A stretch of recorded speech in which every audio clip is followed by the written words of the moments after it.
여러분은 진정 행복하십니까? 아유, 아멘이 많이 나오네요. 일부 예배 때는 한 분만 아멘 하시더라고요. 다른 분들은 차마 아멘이란 말을 하고 싶어도 못 하시는 것 같아요. 여러분도 마찬가지 아닐까요? 여러분은 어떨 때 난 참 행복하다 이렇게 느끼십니까? 어떨 때 행복하다 느끼세요? 물론 각자마다 다르겠죠. 최근 어떤 TV 프로를 보니까 자매 둘이 나오는데 큰 자매가 먹는 것에 대해서 엄청 행복을 느끼더라고요. 야, 먹는 게 그렇게 행복하대요. 그리고 사람들과 대화를 할 때도 당신 참 멋있습니다 이래야 되는데 참 맛있습니다 이렇게 말하더라고요. 모든 게 다 먹는 것과 귀결되더라고요. 또 어떤 분은 요즘 TV에 많이 나오죠. 여행할 때 참 행복을 많이 느낀다고 해요. 세상에 찌들려 살다가 정말로 대자연에 가서 그 자연의 품속에 딱 안겼을 때 그 기쁨, 행복은 이루 말로 닿을 수 없다 말들 합니다. 그래서 세상 많은 사람들이 행복의 파랑새를 찾아다니고 있는지도 모르겠습니다. 근데 세상 많은 사람들, 대부분의 사람들 보게 되면 내가 원하는 그 무엇을 소유해야 나는 행복하다 이렇게 생각하는 것 같습니다. 내가 원한 그것을 이루어야 나는 행복하다 이렇게 느끼는 것 같습니다. 그 중에서 뭘 가장 많이 원하죠? 뭐니 해도 머니라고. 세상 사람들 엄청 돈 좋아해요.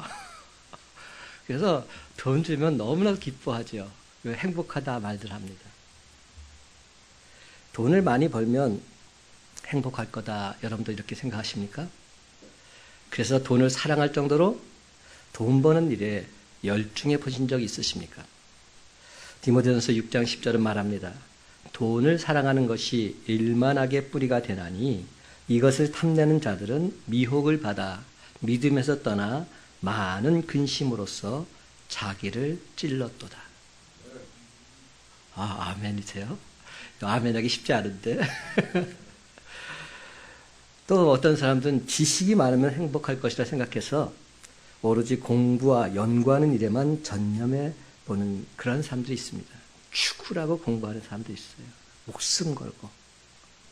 그런 분들에게 지혜자는 이렇게 충고합니다. 전도서 12장 12절 말씀. 많은 책들을 짓는 것은 끝이 없고 그 다음 말이 참 재밌어요. 많이 공부하는 것은 몸을 피곤하게 하느니라. 이건 아멘이죠? 많이 공부하는 것은 몸을 피곤하게 한다. 정말로 공부한다는 건 피곤한 일입니다. 명예가 많으면 행복할까요? 명예가 많은 사람은 멍해도 많습니다. 결국 그것 때문에 인생이 멍들기도 하고 그것 때문에 고민하기도 하고 심지어는 자살하기까지 합니다. 권력이 많으면 행복할까요? 경호원을 많이 두고 집에 담장이 높은 집에 사는 사람들, 그런 사람들일수록 불안하기 짝이 없습니다. 예레미야 17장 5절은 말합니다. 여호와께서 이와 같이 말씀하시느니라. 무릇 사람을 믿으며 육신으로 그의 힘을 삼고 마음이 여호와에게서 떠난 그 사람은 저주를 받을 것이라. 사랑하는 성도 여러분, 하나님 없는 부귀와 하나님 없는 권력과 하나님 없는 명예와 하나님 없는 지식이 행복을 가져다 줄 수 없는 이유는 분명합니다. 행복의 근원이 바로 하나님께 있기 때문입니다. 디모데전서 6장 15절을 말합니다. 기약이 이르면 하나님이 그의 나타나심을 보이시리니 하나님은 복되시고 유일하신 주권자이시며 만왕의 왕이시며 만주의 주시로다. 제가 디모데전서 보면서 이런 말씀을 있다는 것을 다시금 보게 됐는데 얼마나 감격이었는지 모릅니다. 하나님은 복되시고 유일하신 주권자이시며 만왕의 왕이시요 만주의 주가 되심을 믿으시기 바랍니다. 그렇습니다, 여러분. 행복의 근원은 하나님께 있습니다.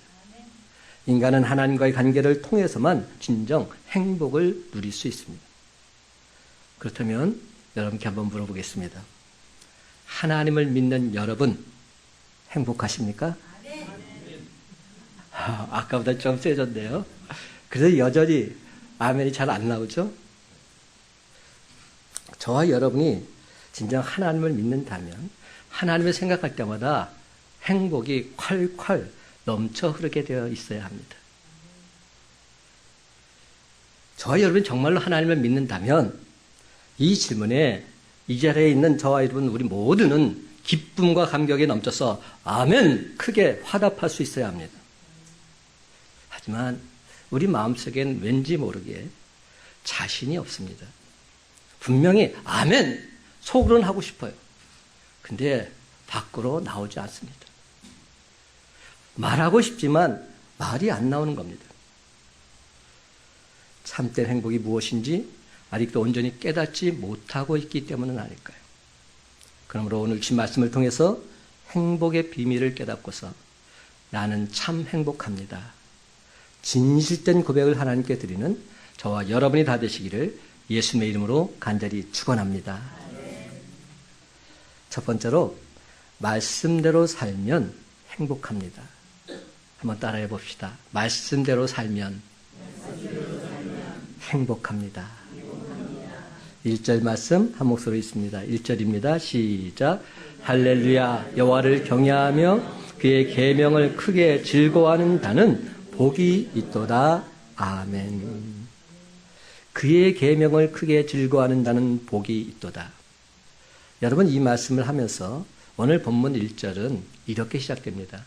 할렐루야. 할렐루야가 무슨 뜻입니까? 여호와를 찬양하라. 하나님을 찬송하라. 이런 뜻입니다. 야가 야훼 하나님을 가리키지요. 시편 기자가 이 말을 맨 처음에 꺼낸 이유가 있습니다. 할렐루야 이 말은 감탄사입니다.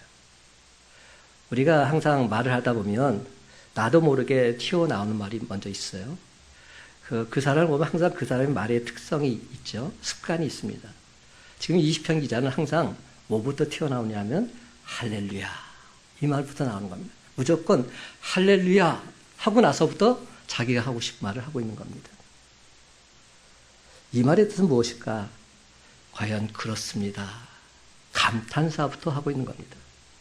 이 시편 기자는 자신의 확실한 체험 신앙을 온전히 하나님께 드리고자 할렐루야 이렇게 선포하고 말씀을 전하고 있는 겁니다. 그렇습니다. 하나님께 드리는 찬미의 제사 절대로 거짓되지 않다. 이 말을 하고 싶은 겁니다. 여러분 하나님 말씀대로 산다는 것 과연 어떤 삶일까요? 하나님 말씀대로 살려면 오늘 본문에 나와 있는 것처럼 우선 먼저 하나님을 경외하는 삶을 살아야 됩니다. 경외가 뭐죠? 경자는 무슨 경자죠? 맞아요. 공경할 경자. 그리고 외자는 두려워할 외자. 그러니까 하나님을 두려운 마음으로 공경하라는 겁니다. 그것이 하나님 말씀대로 사는데 첫 번째 조건이라는 겁니다. 그렇다면 하나님을 두려워하면서도 우리가 행복할 수 있는 이유가 무엇일까요? 하나님을 온전히 두려워해야 하나님 말씀에 온전히 순종할 수 있기 때문입니다. 하나님을 두려운 마음으로 섬길 때 진정 하나님을 기쁘시게 하는 삶을 살아갈 수 있기 때문입니다. 하나님을 두려움으로 섬겨야 될 또 다른 이유는 무엇일까요?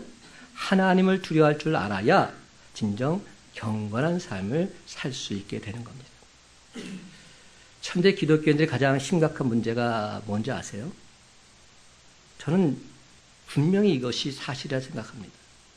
현대 기독교인의 가장 심각한 문제는 하나님을 두려워하지 않습니다.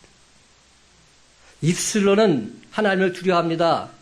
이렇게 말하면서도 실상은 두려워하지 않아요. 하나님을 두려워한다면 우리의 삶이 이럴 수는 없는 거예요.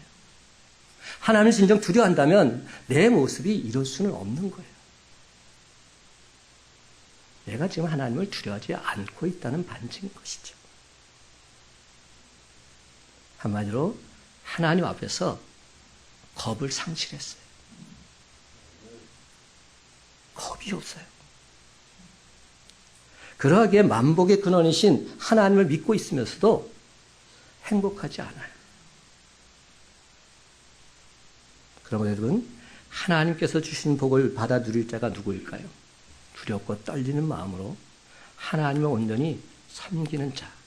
그 자가 진정 복을 받을 자격이 있는 겁니다.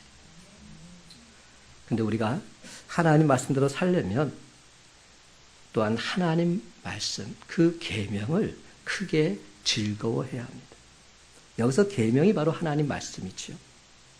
우리가 하나님 말씀을 크게 기뻐 즐거워하지 않으면서 하나님 말씀에 대한 전혀 기쁨이 없으면서 그러면서도 나는 하나님 말씀대로 삽니다. 이렇게 말한다면 거짓말장입니다. 있을 수 없는 일입니다. 하나님 말씀에 기쁨이 없는데, 하나님 말씀에 감격이 없는데 어찌 그 말씀대로 온전히 살아갈 수 있겠습니까?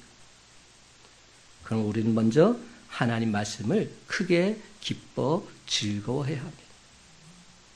그렇다면 하나님 말씀을 크게 기뻐 즐거워하는 자가 복을 받는 이유 도대체 무엇일까요? 하나님 말씀 그 자체가 복이 되기 때문입니다. 하나님 말씀 그 자체가 복이기 때문입니다.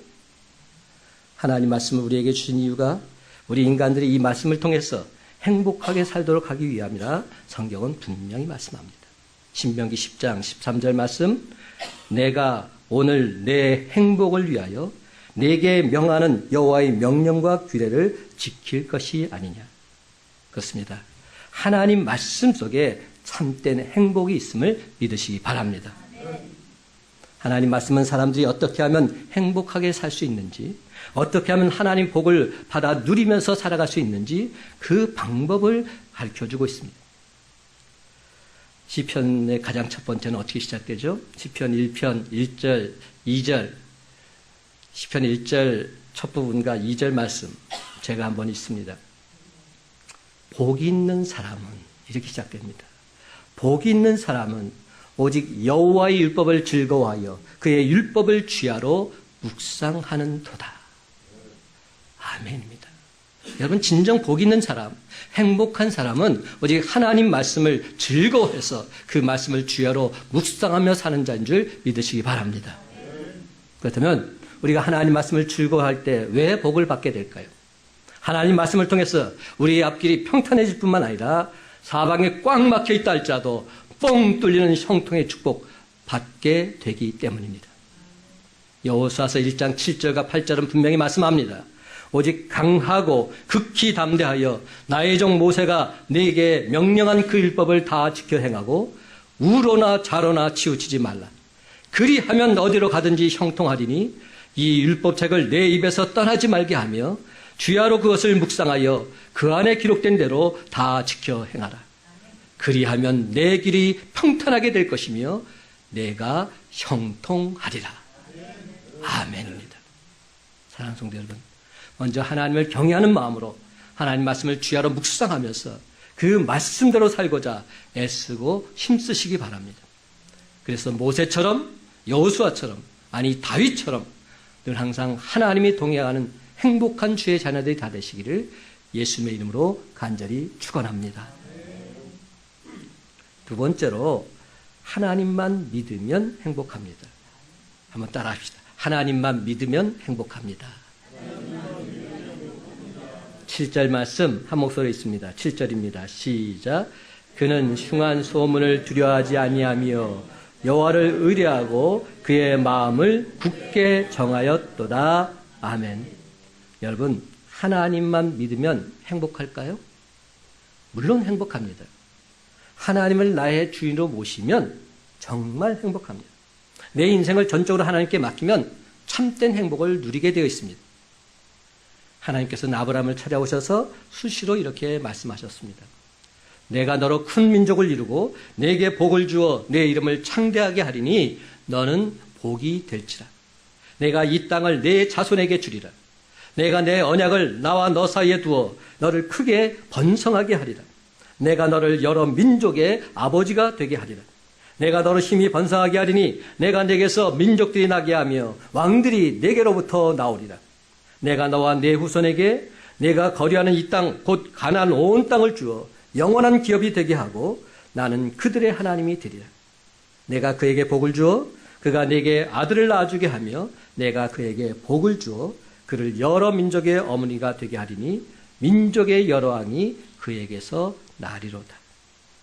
그런데 여러분, 하나님께서 아브라함에게 주셨던 이 축복의 말씀들 중에서 우리가 반드시 주목해야 될 부분이 있습니다. 어딘지 아세요?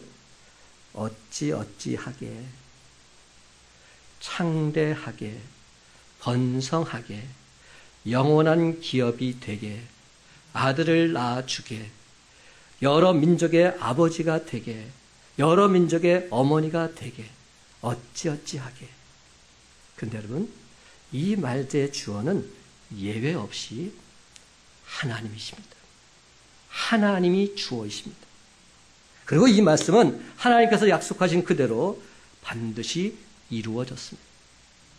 아브라함이 이렇게 되게 한 것이 아닙니다. 아브라함이 오직 하나님 말씀을 온전히 믿을 때에 하나님께서 이렇게 되게 해 주신 줄 믿으시기 바랍니다. 하나님은 너는 번성하라 이렇게 말씀하지 않으셨습니다. 너를 크게 번성하게 하리라 이렇게 약속하셨습니다. 그리고 하나님은 그 약속의 표로 아브라함에게 할례를 받으라 명령하셨습니다. 번성하라 대신에 할례를 받으라 말씀하신 것이지요. 이에 아브라함은 하나님 말씀을 온전히 믿고 순종해서 할례를 받고 있습니다. 그런데 여러분, 솔직히 하나님의 약속이 너무나도 허황되고 현실과는 동떨어진 것처럼 그렇게 여겨지지 않으십니까? 하나님께서 약속의 말씀을 주신 다음에 할례를 받으라 명령하셨어요. 이 할례가 뭐죠? 할자가 무슨 할자입니까? 벨 할자입니다. 칼로 베다 할 때 벨 할자. 예자는 예식할 때 예자. 할례란 베는 예식입니다. 칼로 베는 예식. 오늘날로 말하자면 포경수술. 지금 하나님께서 아브라함에게, 할아버지 된 아브라함에게 너 포경수술 해라 이렇게 명령하신 겁니다.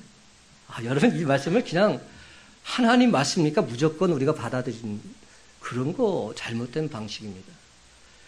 제가 만약 아브라함이었다면 이렇게 하나님께서 명령하신다면 도무지 이해가 안 됐을 것 같습니다. 이게 뭡니까? 저 지금 할아버지예요. 지금 자식을 낳을 그런 형편이 안 돼요. 근데 무슨 이 나이에 무슨 포경수술하라고 하십니까? 이게 말이 되는 얘기입니까? 분명히 질문할 수 있고 분명히 하나님을 향해서 반기를 들 수 있어요. 근데 지금 아브라함은 하나님 약속의 말씀일진데 내가 믿고 순종하겠습니다. 그리고 할례를 받은 것이죠. 이것이 진정 믿음의 삶이라는 거죠. 하나님 말씀은 1.1핵도 틀리지 않으니까 나는 그 약속의 말씀 믿고 순종하겠습니다. 그럴 때 하나님의 놀라운 은혜와 축복이 그에게 임하게 된 겁니다. 그렇습니다, 여러분. 그는 지금 하나님이 그에게 하라고 한 것을 한 것뿐입니다. 그러자 아브라함은 놀란 하나님의 은혜 축복을 받기 시작합니다. 그러면 여러분, 이 모든 것은 아브라함이 되게 한 것이 아닙니다. 하나님이 되게 해 주신 줄 믿으시기 바랍니다. 이와 마찬가지로 예수님을 나의 구주로 믿는 우리 모두는 반드시 천국 백성이 되어 하나님 나라에 들어가게 된 줄로 믿습니다. 내가 들어가는 것이 아니라 하나님이 들어가게 해 주십니다. 구원 또한 내가 이루는 것이 아닙니다. 하나님의 전적인 은혜로 하나님께서 이루어 주십니다. 우리는 다만 하나님의 아들이신 예수 그리스도 그분을 나의 구주로 믿으면 되는 겁니다. 세상 많은 대부분의 사람들 잘 되기 위해서 살아갑니다. 모든 것이 다 잘 사는 데에 초점이 맞춰져 있습니다. 내일의 번영을 위해서 오늘 살아갑니다. 어떻게 보면 이것이 지혜로운 삶 같기도 합니다. 그러나 여러분, 여기에는 끝이 없습니다. 아마도 죽는 그날까지 더 잘 되기 위해서 몸부림칠 것입니다. 그렇지만 지난주에도 제가 말씀드렸어요. doing이 아니라 being이라고, 소유가 아니라 존재라고. 내가 주님의 자녀가 되기만 하면, 주님의 기쁨이 되기만 하면 그때부터는 내가 하는 것이 아니라 주님께서 나를 통해서 역사하신다는 사실. 이 사실을 믿는다면 우리는 참된 행복을 다시금 맛볼 수 있는 것이죠. 진정 되어지는 인생을 사는 사람에게는 번영이 목표가 아닙니다. 번영을 위해서 살지 않습니다. 그 대신 그는 하나님 말씀에 순종해서 할례를 받습니다. 지금 하나님께서 그에게 하라고 하신 바로 그 일을 행하고 있는 겁니다. 요셉이 애굽의 총리가 됐습니다. 그는 애굽의 총리가 되는 것 목표로 삼지 않았습니다. 그것을 위해서 뛰지 않았습니다. 그런데도 그는 애굽의 총리가 되었습니다. 하나님께서 되게 해 주신 것입니다. 그가 한 일이라곤 성실하게 정직하게 오직 하나님과 동행하는 삶을 살았을 뿐입니다. 예수를 구주로 믿는 우리 모두는 하나님 약속의 백성들입니다. 그러므로 아브라함에게 약속을 주신 하나님께서 오늘 우리에게도 동일한 약속을 부어 주실 줄로 믿습니다. 내가 너를 번성하게 하리라. 내가 너를 영화롭게 하리라. 내가 너를 반드시 구원하리라. 내가 너를 반드시 건지리라. 하나님께서 아브라함에게 약속하신 것은 오늘날 우리에게도 온전히 그대로 이루어지게 될 줄로 믿습니다. 그렇습니다. 우리는 그 약속의 말씀을 받아 누리면 되는 겁니다. 번영은 하나님께서 내게 해 주실 일입니다. 반면에 할례는 지금 내가 해야 하는 일입니다. 우리를 존귀하게 하시는 것은 하나님께서 하실 일입니다. 반면에 겸손하게 무릎 꿇는 것은 지금 내가 해야 할 일입니다. 그렇습니다, 여러분. 사랑하라, 용서하라, 기뻐하라, 감사하라. 이 모든 것들은 주님이 내게 부탁하신 말씀입니다.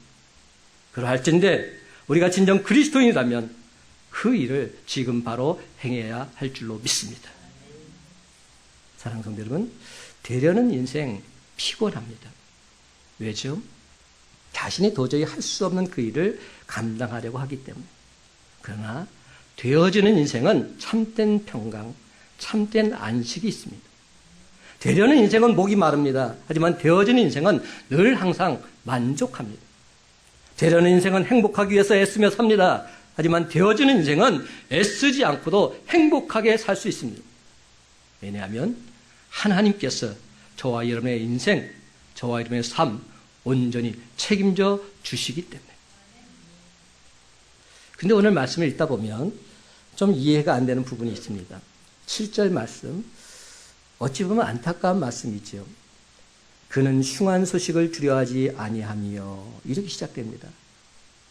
좀 이상하지 않으세요? 정말로 하나님 말씀대로 순종하며 살겠다고 결단한 사람. 그런데 그 사람에게 흉한 소식이 들려온 겁니다. 하나님을 전적으로 믿었는데도 흉흉한 소식이 들려온 겁니다. 하나님을 전적으로 신뢰했는데도 끔찍한 일이 발생한 겁니다. 여러분, 이게 어찌된 일입니까? 신실하신 하나님, 내가 믿는 하나님, 그 하나님이 신실하신 분 맞습니까? 약속을 반드시 이루어지시는 하나님, 과연 어디에 계신단 말입니까? 사랑하는 성도 여러분, 이 시간 분명히 말씀드립니다. 하나님을 믿는 사람도 똑같이 어려움을 만날 수 있습니다. 하나님을 믿는 사람도 동일하게 힘든 일 겪을 수밖에 없습니다. 아니, 오히려 세상 사람들보다도 더 힘들고 더 어려운 일 겪게 마련입니다. 왜냐하면 사탄 마귀가 그냥 두지 않기 때문에, 어떻게든지 무너뜨리려고 하기 때문에.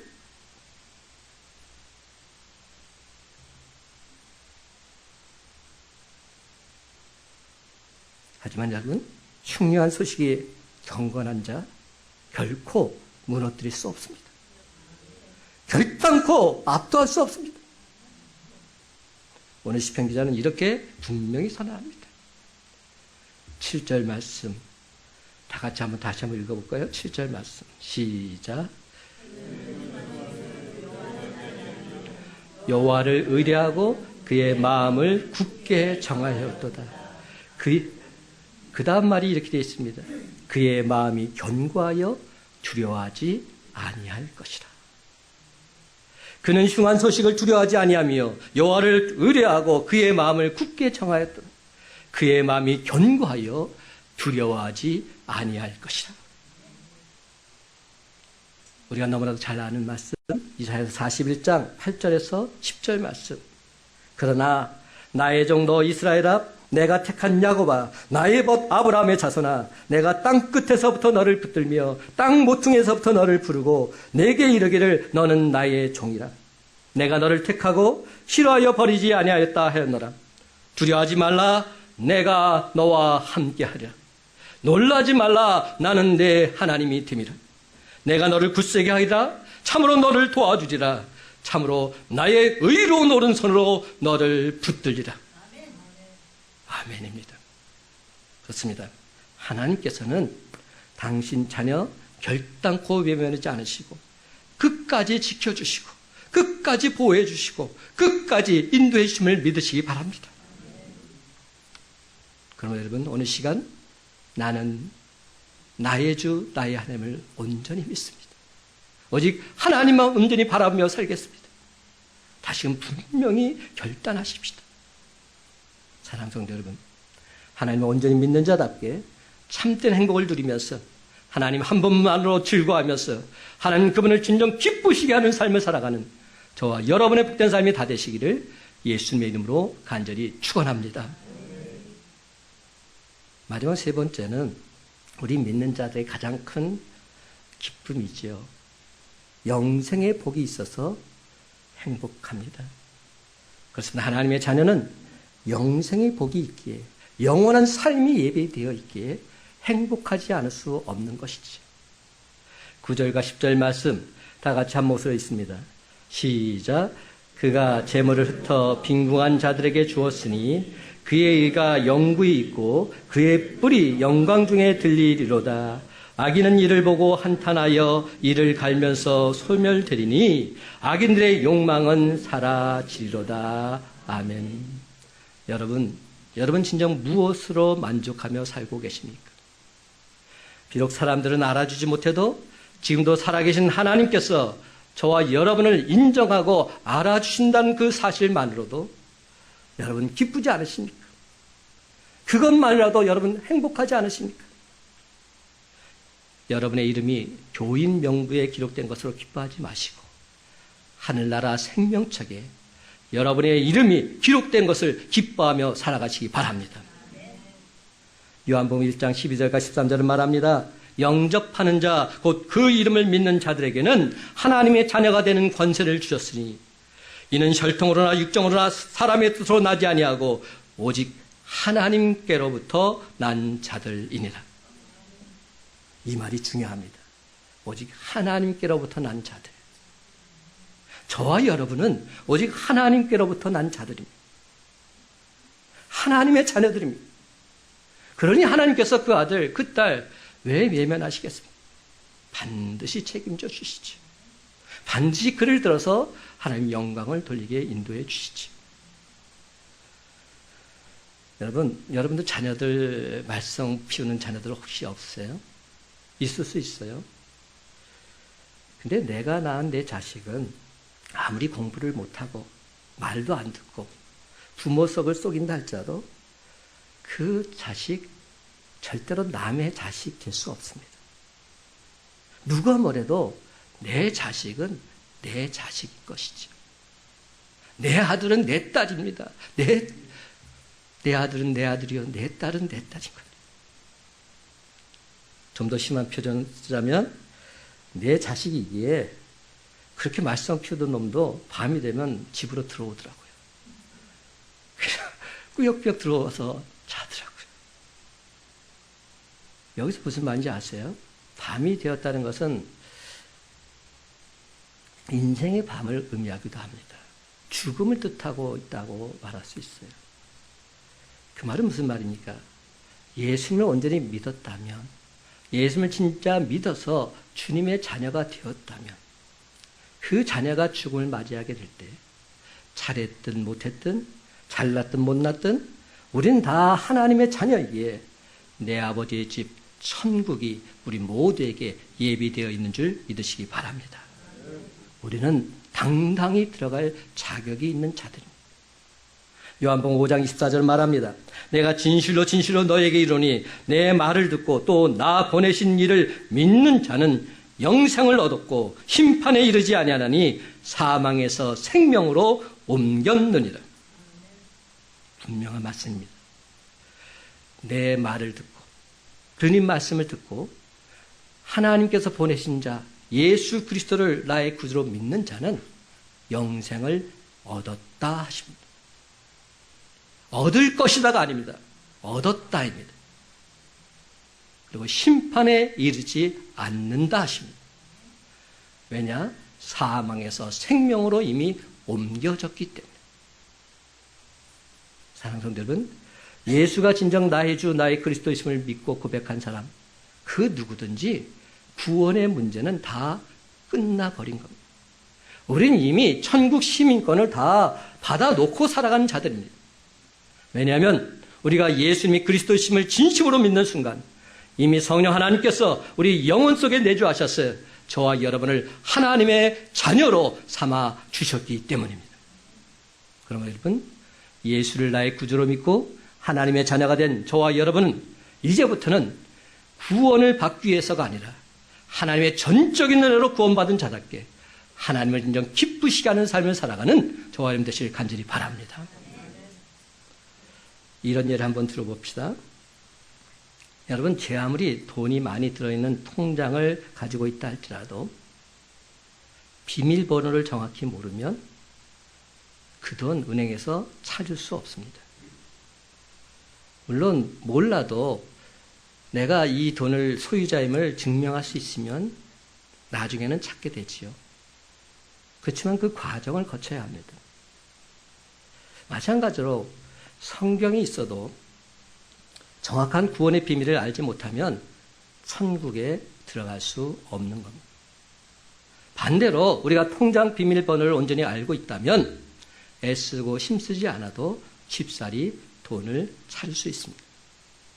사랑하는 성도 여러분, 이처럼 구원의 비밀인 예수 십자가의 보혈을 믿고서 천국 열쇠를 받게 되면 우리는 모두 다 천국문을 향해서 당당히 떳떳하게 들어가게 될 줄로 믿습니다. 그렇습니다, 여러분.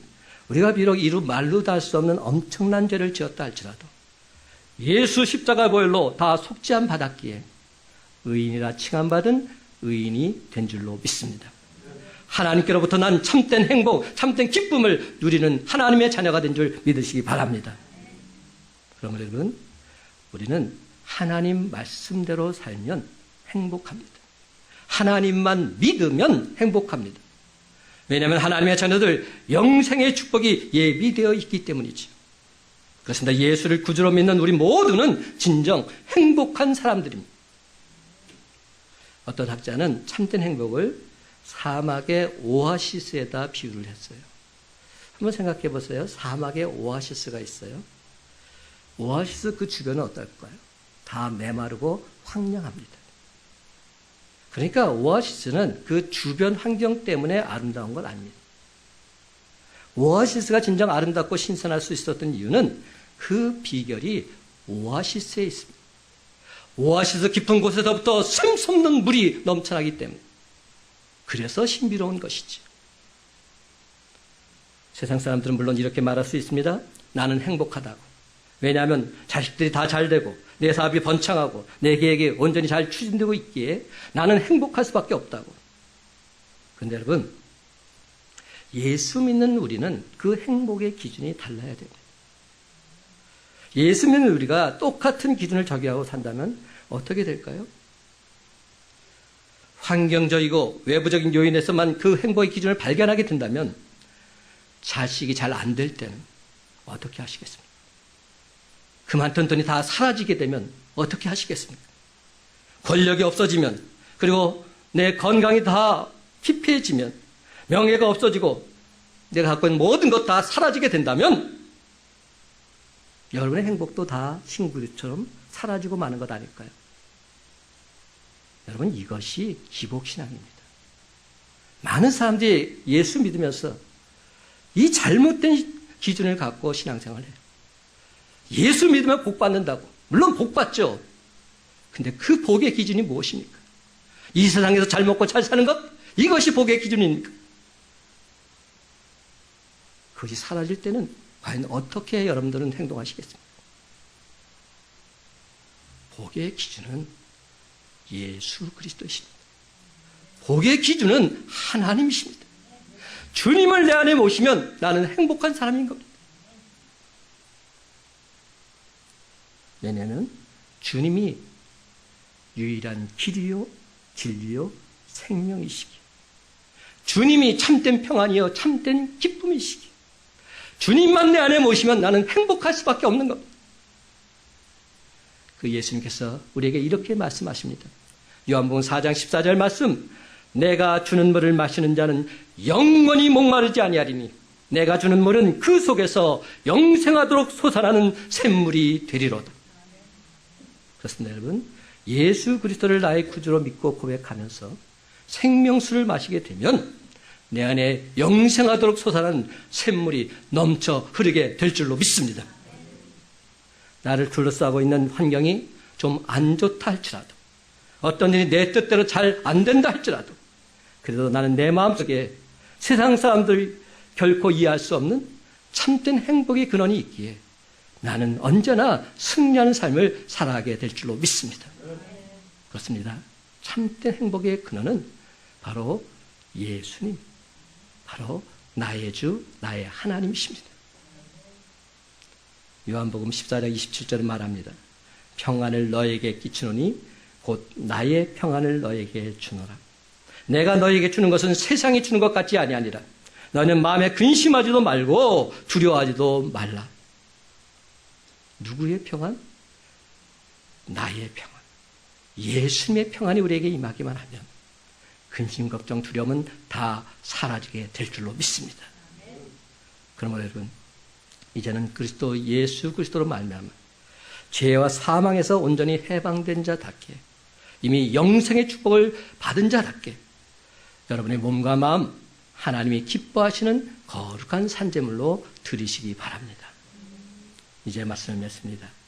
사랑하는 성도 여러분, 하나님의 전적인 은혜로 예수 믿고 구원받은 참된 행복, 저 죽어가는 영혼들에게 온전히 전하면서 내가 만난 주님, 내 안에 계신 그 주님을 선포하며 증거하며 살아가는 저와 여러분의 복된 삶이 다 되시기를 예수님의 이름으로 간절히 축원합니다.